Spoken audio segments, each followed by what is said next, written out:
अस्सलाम वालेकुम friends, welcome back to my channel Laiba health tips. Friends, आज मैं आप लोगों के साथ एक बहुत ही मैजिकल होम रेमेडी शेयर करने जा रही हूँ। फ्रेंड्स, ये रेमेडी गैर ज़रूरी बालों को ख़त्म करने के लिए अक्सीर है। आप ये नुस्खा चेहरे पर भी अप्लाई कर सकते हैं। इसमें मौजूद तमाम अज्जा कुदरती हैं, इसलिए इस नुस्खे का कोई साइड इफ़ेक्ट नहीं है और ये स्किन की गैर ज़रूरी बालों का हमेशा के लिए खात्मा करके स्किन कलर फेयर करता है, जिल्द की मुर्दा खुलियों को ख़त्म करके न्यू सेल्स पैदा करता है। उसके अलावा अगर जिल्द पर किसी किस्म के निशान या दाग धब्बे मौजूद हों तो वो भी ख़त्म करेगा, स्किन को बहुत साफ, शफाफ और वाइट बनाएगा। तो चलिए शुरू करते हैं, पर इसके पहले प्लीज़ मेरे चैनल को सब्सक्राइब कर लीजिए और बेल आइकन को दबाइए एवरी लेटेस्ट ब्यूटी अपडेट को सबसे पहले पाने के लिए।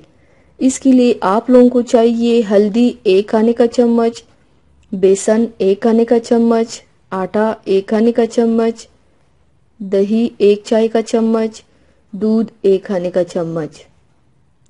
तरीका इस्तेमाल: एक प्याली में इन तमाम अज्जा को अच्छी तरह मिक्स करें और जहां गैर ज़रूरी बाल हो वहां लगाए।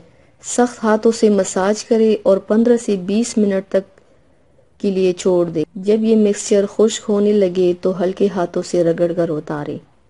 इस नुस्खे को आप हफ्ते में 3 बार दोहराएं। गैर ज़रूरी बाल ख़त्म होना शुरू हो जाएंगे और दोबारा कभी बाल आएंगे भी नहीं इंशाल्लाह।